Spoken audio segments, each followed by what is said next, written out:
this is for all of it to come. Yeah, pretty good ownership. I don't see anything to worry about this.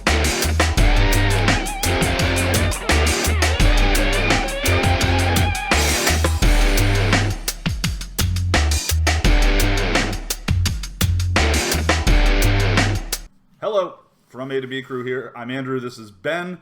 This is the first in a series of videos we are going to be doing about betting as gambling becomes more and more legal, I guess is the way to put it. Yeah. Absolutely. We are presented by Osmo.com. You are probably watching this on the Osmo.com YouTube channel. If you could like it and subscribe, always helps us out. Makes us look good. If you sign up, promo code from A to B.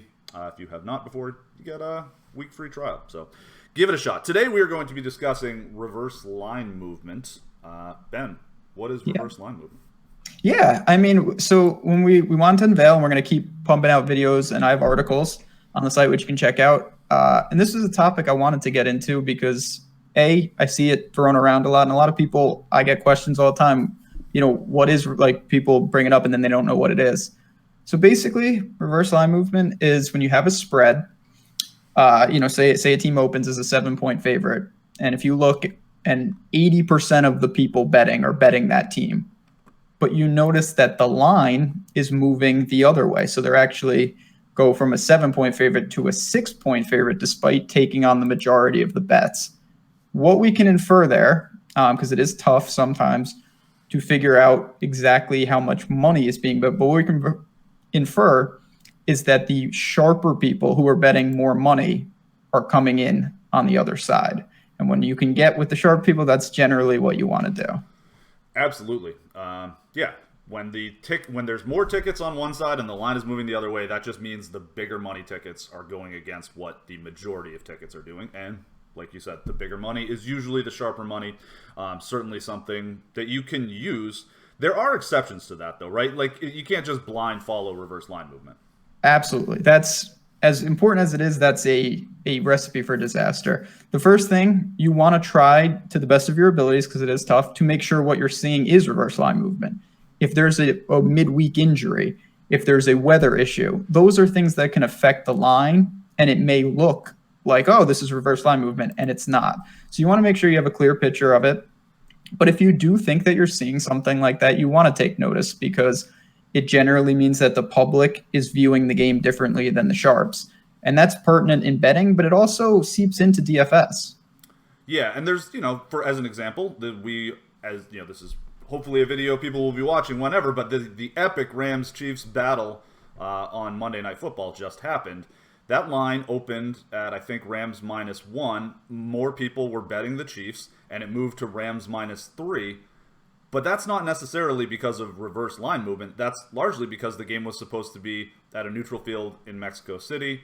The field conditions made them move it to Los Angeles, so it became a home game for the Rams, and that is why the line moved. So not necessarily that wasn't necessarily Wales moving the line in one direction. Exactly, and that's what you want to be aware of. Like I was looking at that game and I saw that, and you still take notice of it, but at the same time, the venue change, that's such a wild card. You kind of want to hold off. But, in college sports especially, where there's a ton of games, some of them, you can really get a trend where it's like, wow, a team's taking 80% of the tickets, but only 10% of the money.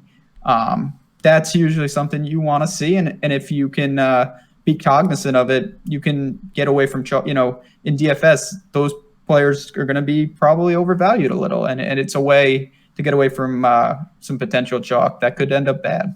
Okay, so that's how you would use it to attack DFS? Yeah, I think mainly it's just, again, it's more about just having every piece of the puzzle. It's not a print fest as much as I would love to put our bookie in the body bag, as you like to say on the show. Hell yeah. It's it doesn't work like that, unfortunately. No, bookie's going to be just fine. Yeah, isn't that the truth? You just want to have a clear picture of it. And sometimes people are not seeing that. It can seep into your DFS play where you're kind of following the herd, and then you look back and you're like, man, that would have actually been a nice spot to roll the dice and maybe take a guy who's 150 ownership. Exactly. And, the public and the public DFS players, the higher stakes you go, the less, the less the players in there are going to be just like the public.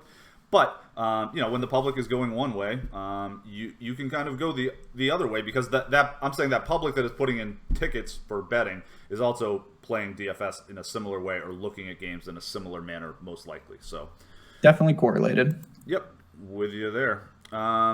Okay. Any other final thoughts about this fascinating topic of reverse line movement?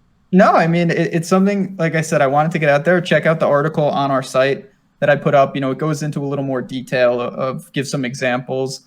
And then obviously find us in Slack. We have a betting channel coming up.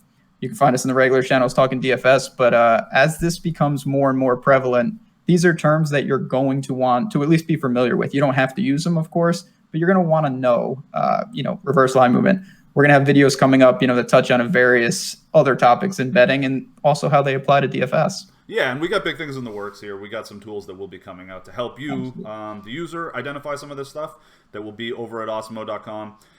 Don't forget to check out our daily From A to B shows, where we talk on a variety of, talk about a variety of topics. We do, kind of week in review. We talk a lot about NFL. We talk about showdown slates.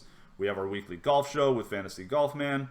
And a bunch of other topics. We get into basketball from time to time.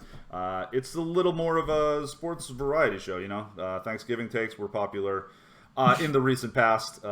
Maybe not if you're listening to this in May. But yeah, sign up if you haven't yet. Promo code From A to B, and we appreciate you watching. Good luck out there.